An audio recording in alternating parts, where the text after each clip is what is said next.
Welcome Oh, back, everyone. I am super excited for our guest today. I'm going down a little bit of memory lane right now because he is from a place that I absolutely adore and love, and we've just been chatting for quite a long time already about it. So I'm just going to introduce him straight away and we'll get straight into it. We have the one and only Christopher Mitchell. How are you today?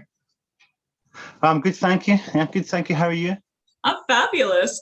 If you can't tell by the accent, Scottish, so I am having the time of my life already. You live in Fife, which I never got the opportunity to actually visit, but tell us what it's like living in Fife, Scotland. Well, it's been quite a different experience over the last year. Not having left the house much, and very rarely leaving the town where I live. It's quite a small town, but it's just across the river from Edinburgh, where I used to work, where I used to commute every day back and forward. And so Fife itself is pretty quiet. There's no major cities or conurbations. It's lots of little towns and so on. And generally, it's a really nice place to live. It's close to the coast, it's close to the mountains, and there's always usually lockdown excluded. There's always was plenty of stuff to do. Plenty of places to visit. So it's been a different experience this last year. Quite a challenging experience, but hopefully we're coming to the end of it. What I absolutely love about I love many things about Scotland. Obviously, anyone who's followed my journeys knows this. But what I love about the smaller towns in Scotland is how quaint they are. And it always inspires me just in regards to like writing scenes or sections. And I wonder too, because you write fantasy as well, you write epic fantasy. So I wonder if your surroundings have kind of you've taken or you've drawn inspiration from your surroundings. I think so, yeah, and definitely in some cases. I mean, there's lots of obviously, of course, there's lots of castles. If we start off with them, then that can help. I guess just picturing. I've got into the habit of when I've been going up the hills or visiting castles, trying to trying to imagine how I would write down what I'm seeing. Trying to sort of picture in words, how I could describe what it is I'm looking at. And that's helped a lot, I think, being able to get out into the countryside and get out into the mountains and so on. But I guess I've also lived abroad for several years. I've not always been in Scotland, although I'm from Scotland. In my 20s, I spent almost all of my 20s outside Scotland.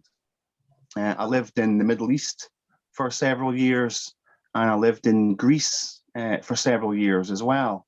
And I think having seen those places as well, having lived in the desert and so on, that's sort of helped as well as living in Scotland. So, for example, in one of my earlier books, I've got a group of people who live in a very sort of Scottish-like environment. Of course, it's helped a lot living here, being able to describe that. But I've also got other cultures and so on from other parts, other kind of environments, other kind of geographies.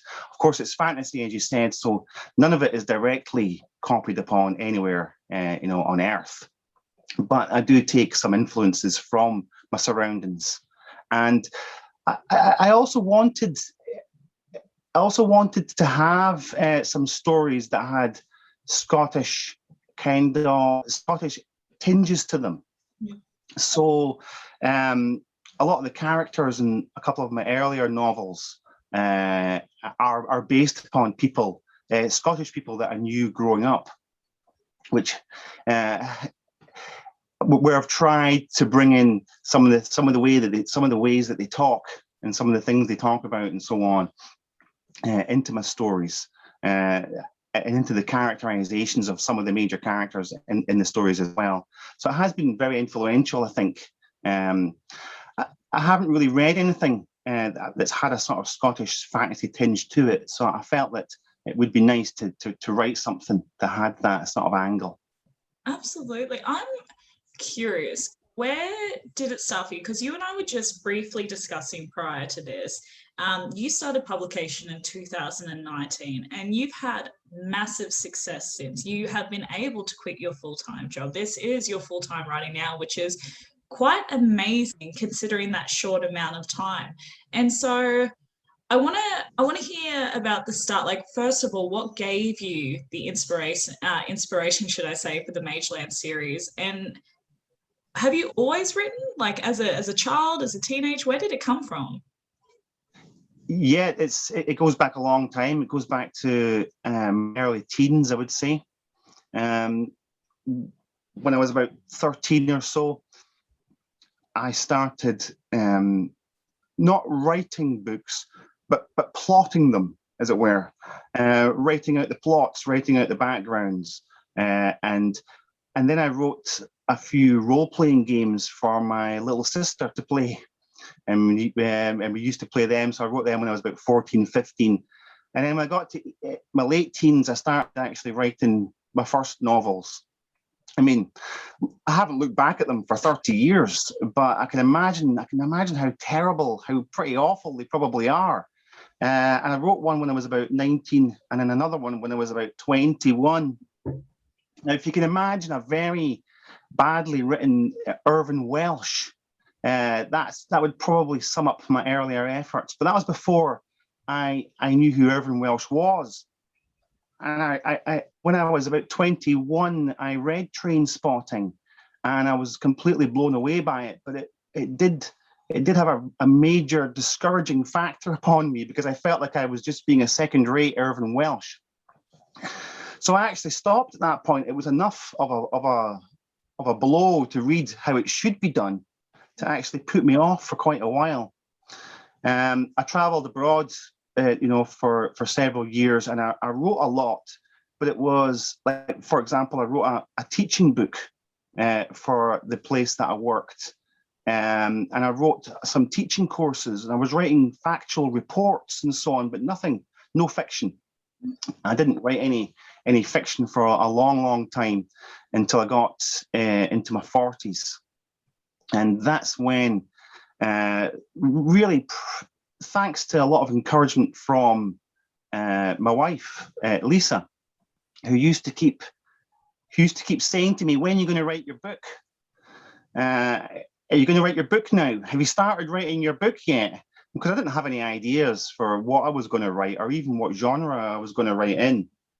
But I sat down one night in 2015 and decided that let's have a go at thinking about some kind of ideas.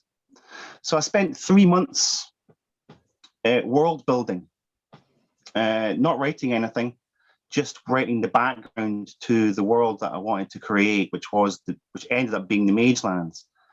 And then I started the following January 2016.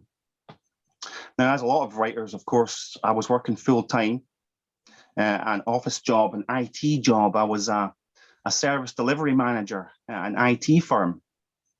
So I was commuting back and forward to Edinburgh, leaving the house at 7 in the morning and getting home at 6 or 7 in the evening. And with 4 little children, I had very little time to do anything other than work. But I managed somehow, I'm not quite sure how I managed it now looking back, but I managed just to keep plugging away really in the evenings and weekends. And I tried to go down the traditional route of publishing and hunted around for agents for a good year or so until my rejections started to build up. I ended up with about just under 100 altogether. And by that point, I was getting quite discouraged. I'd written a few books, but they weren't going anywhere. When I finish this series, I'll just cut it short. But my wife, so thanks to her support, really, she decided to take on the whole business aspect of it. And she launched the website and the email lists and the marketing and 100 other things that I'm not going to pretend to understand. So I hand over the manuscript, and then something else happens to it, and a little while later it appears on Amazon. So I don't have to worry about that aspect, and so I realize how fortunate I am that I don't have to worry. I know a couple of other authors who have to do both, and it's obviously an extremely high demand upon their time, having to do all the marketing and everything. So my wife encouraged me to publish them, and so we did. But by that point, I'd been writing even more books. So we ended up with quite a backlog of books that we could publish within quite a short period of time. And I think that's helped enormously because they're all interlinked in the same series. Being able to publish, I think we're up to number 15 now, I think. And I've got another couple waiting to go. So I'm always a couple ahead, if you know what I mean. Yeah. And but so to go back to the original question, I guess it is something that I've always done. It's so interesting because although at the time you were being discouraged and obviously you were still writing as it was happening and you were getting rejection letters, which is an all too familiar story for a lot of indie authors, and then they do it themselves and realize, oh my goodness, I can do this. But I find it interesting because the way that you actually started off was probably one of the best ways anyone could, having that backlog already. And the fact too, I have not yet met your wife, but I love Lisa. Everyone, we love Lisa because she's absolutely smashed. Did she have knowledge on, like, did she have a marketing background or did she just Google and research and figure it out on her end? She figured it all out on her own, from scratch, really. And that includes designing a website as well as the marketing aspects, the advertising aspects. She took a couple of online courses, but it was just really, for example, the website was really just trial and error. Yeah. She just decided that she was going to do it. She was going to learn how to do it and did it. All the time she was doing that, she was working. That's where we met. We actually met at the same IT company in Edinburgh. And at the time when we had the same job, we were technical support, analysts.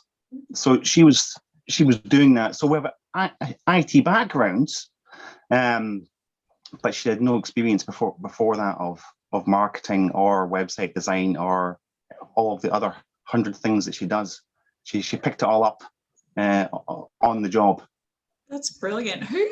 I'm curious because I absolutely love the Magelands Siege. Like, I love all the covers, but the recent ones, so the Magelands Siege ones, have absolutely captured my heart because as a reader, that is a book I would immediately gravitate to. Do you have the same cover artist for all of them? If you tell me Lisa does them as well, I'm gonna leave. No. We don't do any covers. No, the covers. We originally had characters on the covers of the original series too, from a different artist. Now the artist was fantastic, but we didn't know what we were doing. So we were commissioning covers and telling the artist exactly what we wanted, and the artist was giving us exactly what we asked for. But the covers were mismatched through no fault of the artist, I should say. She did a great job. But through no fault of the artist, our covers weren't matched with the content.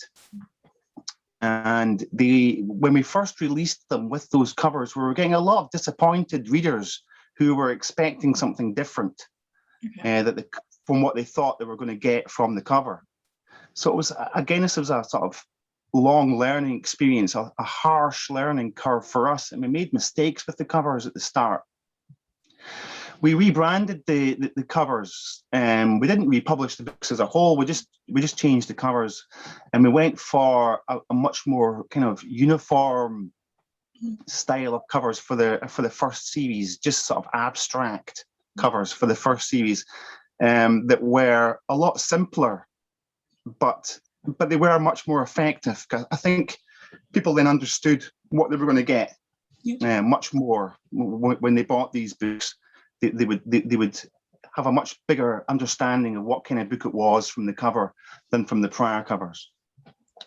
But when it came to the next series, we didn't really know what we were going to do with the covers. But through a lucky chance, really, there was an auction for a cover online, and Lisa saw the cover and bought it. And that ended up being the cover for The Mortal Blade, which was the first of the Eternal Siege series. Wow. Very fortunately indeed, we managed to track down the artist who had done that cover and then commission her company, to do another 9 covers for us in a similar style. So yeah, it's been very, very lucky. That wasn't planned as such, but once we realized the potential of these covers, we could then start to say, okay, we can go through a list of the characters in the books, and each one can have, one of the characters on the covers, which was a nice touch as well. So that was a lucky chance, really. It wasn't planned that way.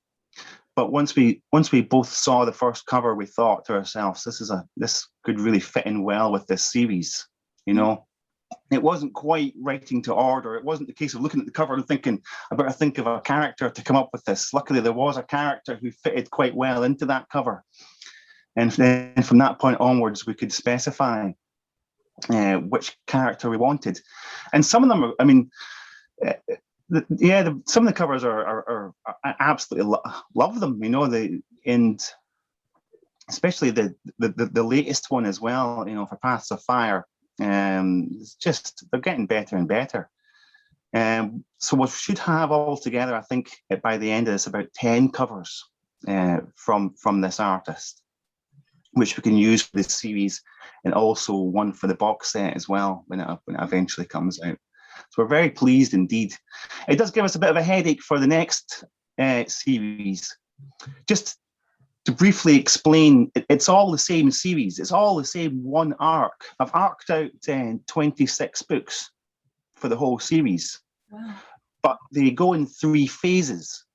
So phase 1 is Mageland's Epic, which is 10 books. Phase 2 is Mageland's Eternal Siege, which is 9 books. And the final phase will be 7 books. So we'll probably have to go for a different style again for the 3rd phase, but we've not got around to that. That's not planning yet. So tell me then a little bit. I have not yet had the honor of reading your books, which I will amend after this interview. But tell me about your books. Like, if you had to do that sweet little sales pitch in a minute, tell me about your books. And I know you're just like, how do I combine 26 books into 1 minute? But yeah. I want to know who your favorite character is and why. Well, I guess there's two ways you can look at it. There's the overall story arc, I suppose, of the story of starts off with the story of this world, and there is a creator god of this world who is not quite what he seems, and then the story develops from there. Where are these gods from? Are they really gods, and so on? And the story goes on from there. But the real story really is a story of one particular family, the Holdfasts, and they start off in the very first book, of course, and it's really, I guess, the history of them. The matriarch of the Holdfasts, she starts off in the very first book as a young 21-year-old officer. But by now, several years have passed, and the story has moved on to her children, her 4 children. But she still remains the matriarch of the family, and still kind of in control of what's going on. So I suppose she's my favourite character, Daphne Holdfast, because she's always there. She's always a sort of stabilising presence, even though she's barely in phase 2 at all. She only makes a couple of cameo appearances because the story moves on in phase 2 to a completely different place. I have to say that she still remains my favourite character.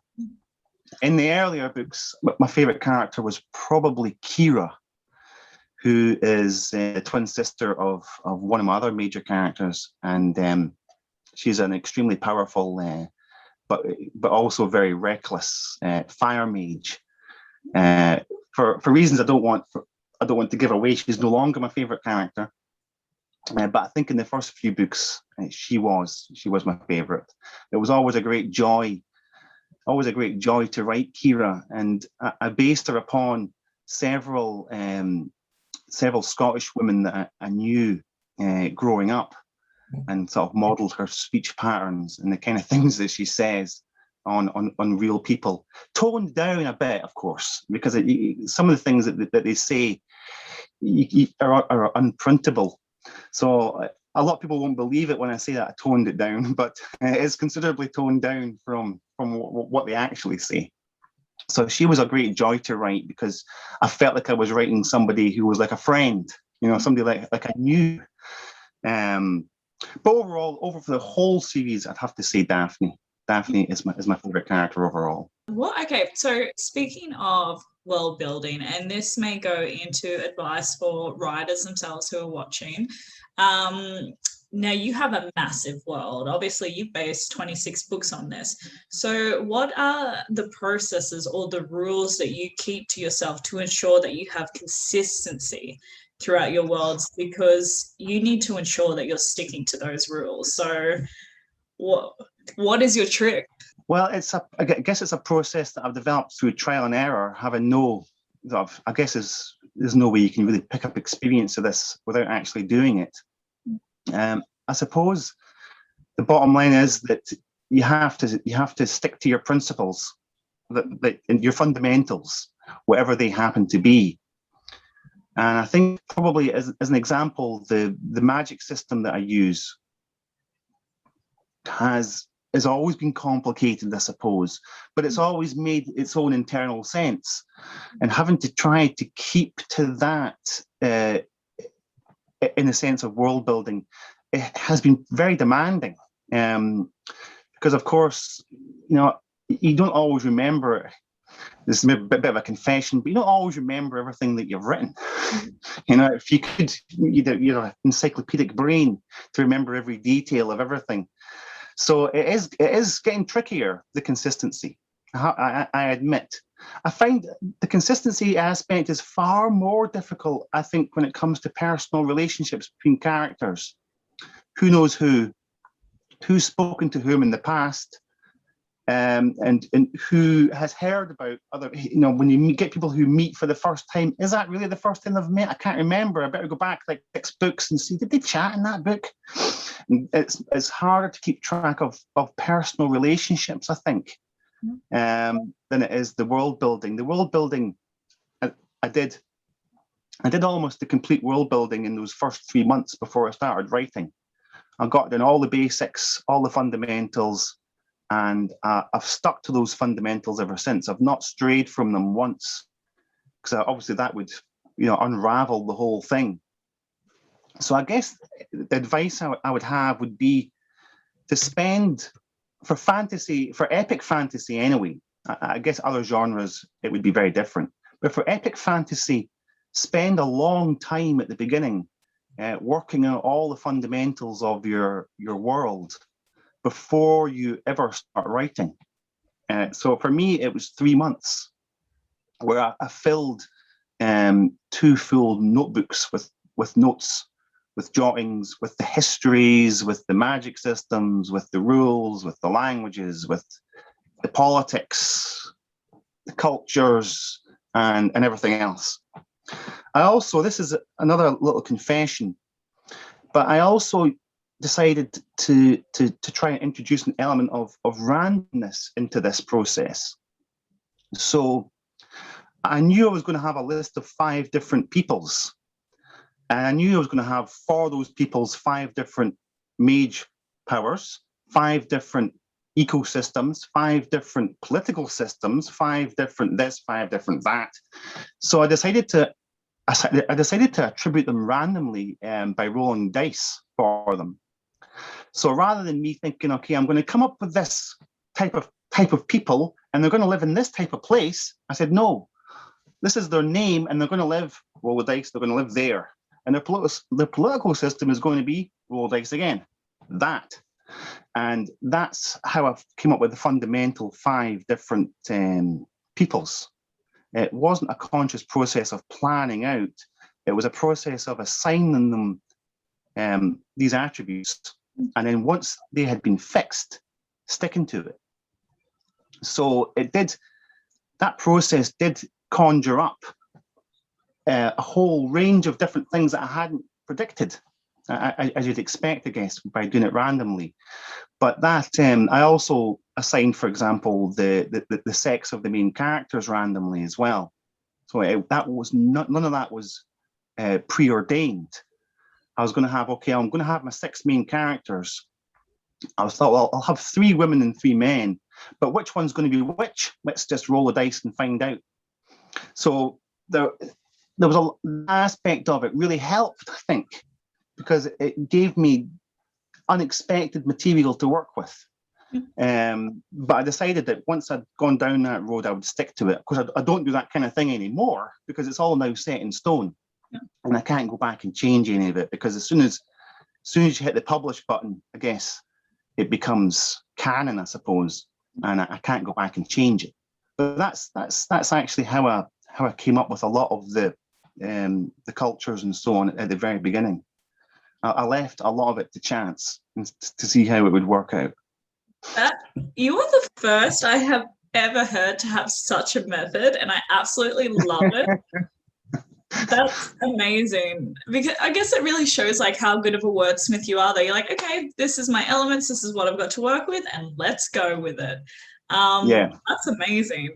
So I guess I want to know what I guess we spoke about a little bit before, your greatest challenge perhaps been, obviously after having so many books, character relationships, who has met who. What do you think your greatest accomplishment has been so far?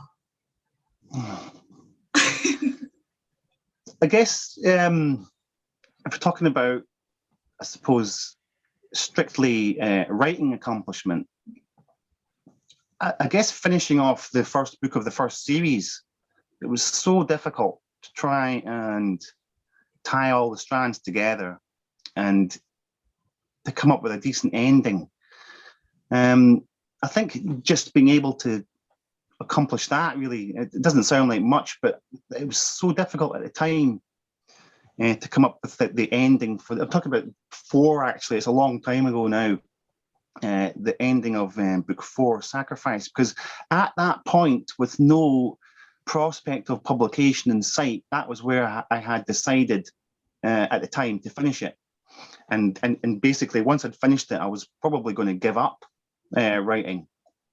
So it was just to get over that hurdle of thinking to myself, no one's going to read this anyway. Why am I bothering doing this? It would have been very, very easy just to let it slip away, really.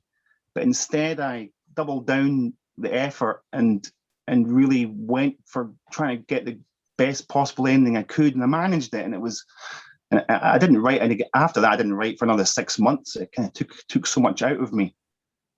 Just being able to finish that series, even when at the time I thought there was no prospect of anybody ever reading it. I think just to stick to my guns and finish it, I think was probably my greatest accomplishment, because the temptation to give up was very strong. And I'd come home from work and see the kids for a little while before they went to bed, and I'd be tired, and I'd think, I can't be bothered. What's the point? But I'd make myself go up and make myself sit down in the chair and do it anyway, until it was done. I think as a personal accomplishment, I think that was probably the hardest, I think. And your success just goes to show too, like I am absolutely loving hearing about your journey, because it's one that we've all heard about, but so many people give up. And you were at that crossroads yourself, and I have no doubt that Lisa's there going, pull your finger out, let's get this done. But also that you now run this business together. You get to do what you love doing, writing full time, and you are running a business with your wife, which is amazing. And you would have not had this if you'd given up. Yeah, Congratulations. Yeah, thanks. It has been a big step. It's been now nearly 6 months of being a full-time writer. So I left my job in September last year, and then Lisa, my wife, left her job in December. So because she needed to spend more time, and it was more productive spending her time on our business than it was with the company. We had a really great relationship with the company. We'd both worked there for 20 years. So they were very understanding. They knew that I'd been writing these books in my spare time for a few years, although I'm not sure they ever knew it would come to anything. But they were very understanding. We didn't burn any bridges with them. We're still friends with them, and I guess we left on a sort of positive note, to go and do this. So I've still got a lot of good friends at the office. Of course, well, they're not actually in the office right now, of course, because of lockdown. But I've got a lot of good friends who still work at that company. But it has been a dream come true, really, and been able to actually devote myself, full time to writing has obviously my output has increased, of course, and I have a lot more time to spend with the kids and with my wife. I get to see, because in the old days I wouldn't see the kids in the morning. I'd be on the commute before they were even out of their beds, and then when I got home at night, I'd see them for maybe an hour and then they'd be off to bed again. So I wasn't seeing much of the kids in those days. But now I see them every day for, obviously during lockdown, I've seen probably too much of them, But it has completely changed everything, and it has been a great experience. Speaking of, this is now your full time, 6 months. What's your daily routine look like?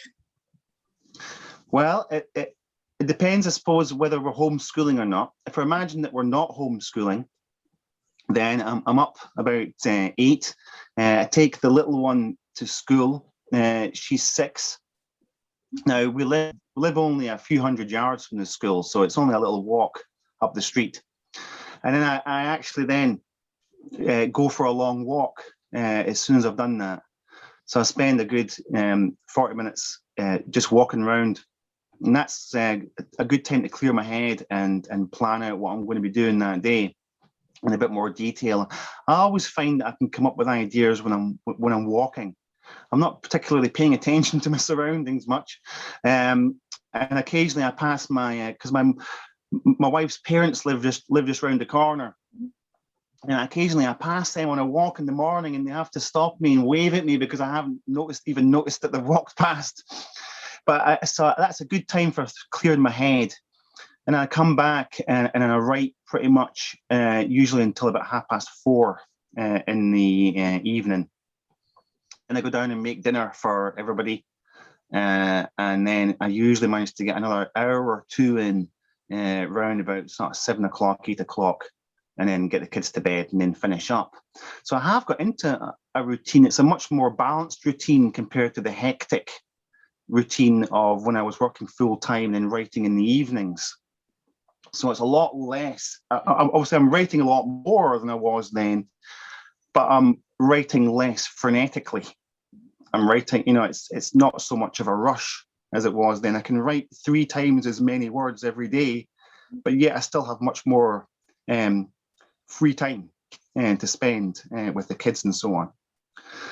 Homeschooling has been a challenge, of course, as it has been for everybody here, I guess. And with 4 little kids, it has cut into the time that I can write, but that's fine. You just got to get on with it.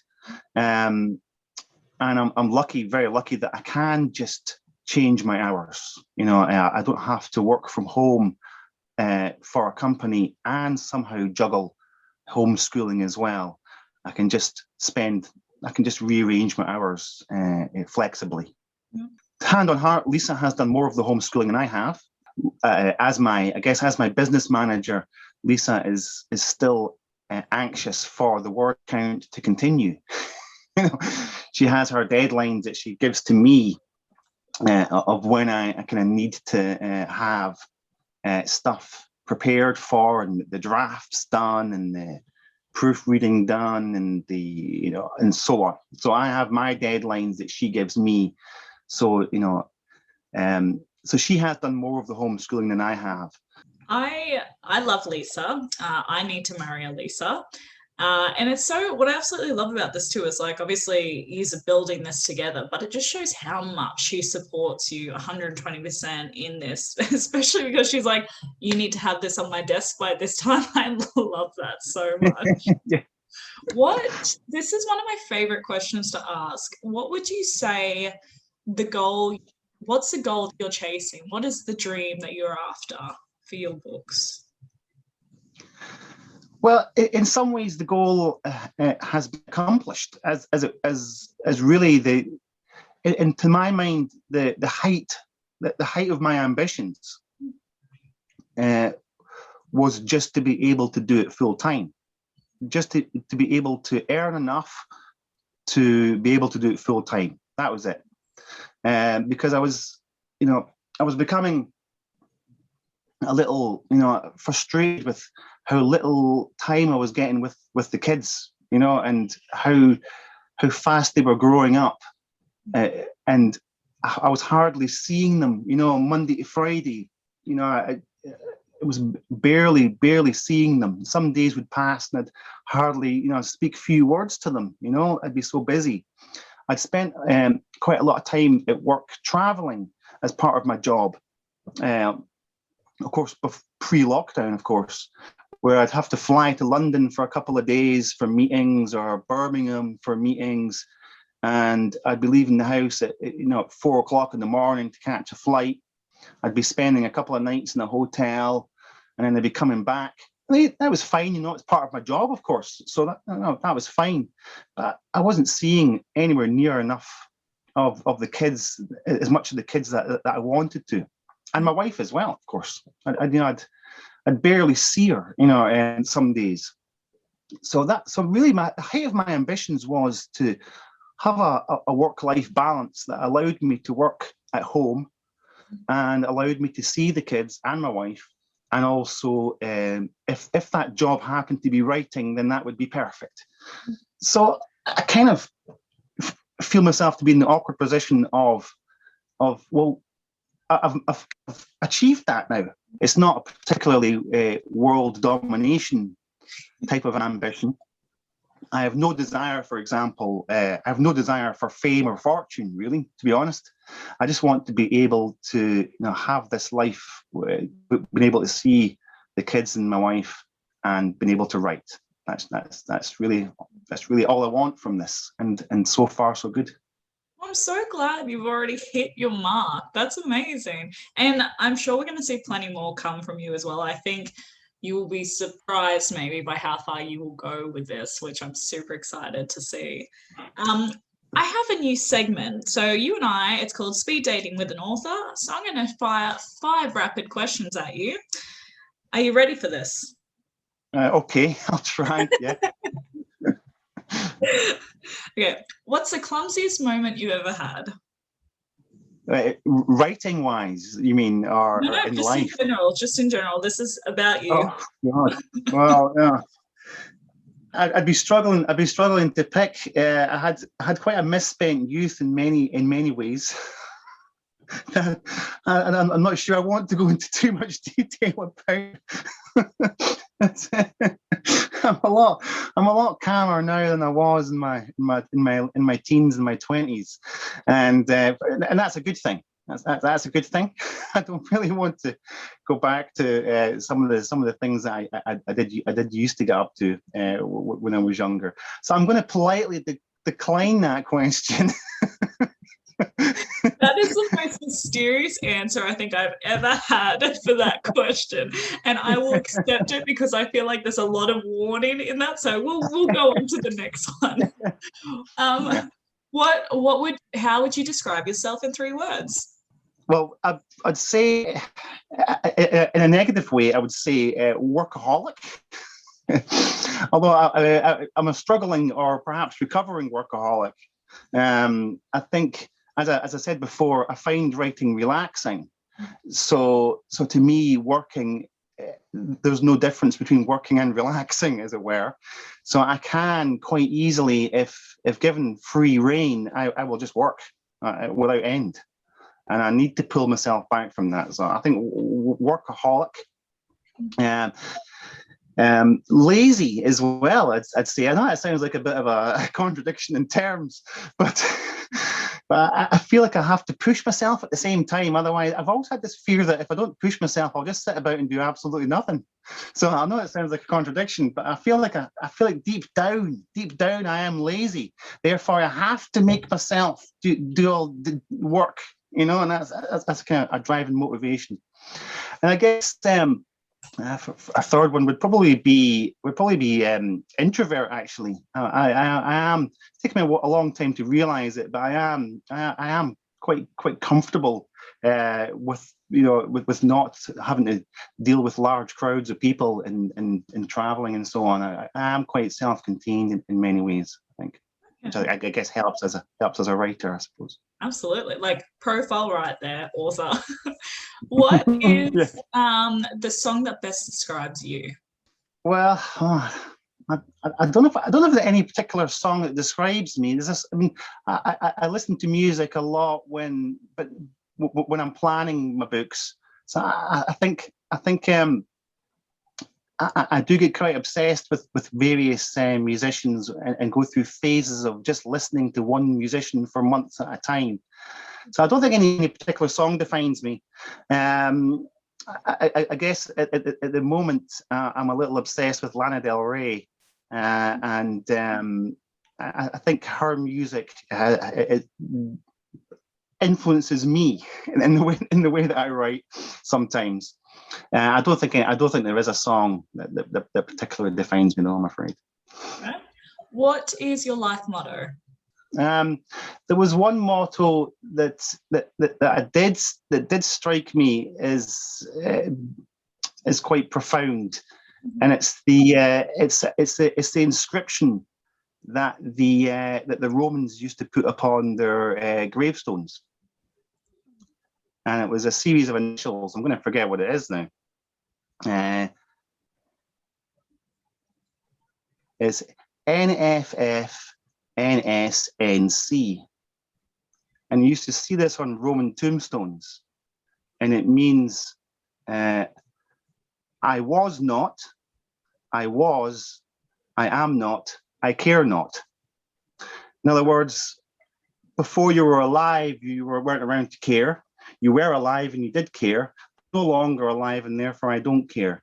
To me, encapsulates a sort of seize the moment ideal of you have your one life and you live it the best way that you can, because when it's over, and you're not going to care about that when it's over because you'll be done. Yeah. So you have to. This is the life that's precious. This is the life that means everything, and we should try and spend our lives the best way that we can, and try and make it a better place if we possibly can. That this is the life that is precious. I guess that was quite a long answer, I suppose. Sorry. No, but I've heard of that before, so I think that's brilliant. There you are. You've educated me today. Thank you. Yeah. What is a unique skill set or talent that you have that not many people know about? I guess I was an electrician in a previous life, so I do happen to know about fixing electronic stuff, and it's not something I've done for a long time, but if called upon, I can rewire things quite well. Oh yeah, that's awesome. I can't do that, so that's awesome. That is all my questions. What is upcoming for you? What do we need to look out for, and where do we stalk you? Okay, well, upcoming will be obviously the rest of the Magelands. I mean, this is going to take me, I estimate, another couple of years to finish up, but that it will be that's at a rate of 5 books a year. So that will be the 26 books. I've got another idea for what I'm going to do after that, which will continue onwards.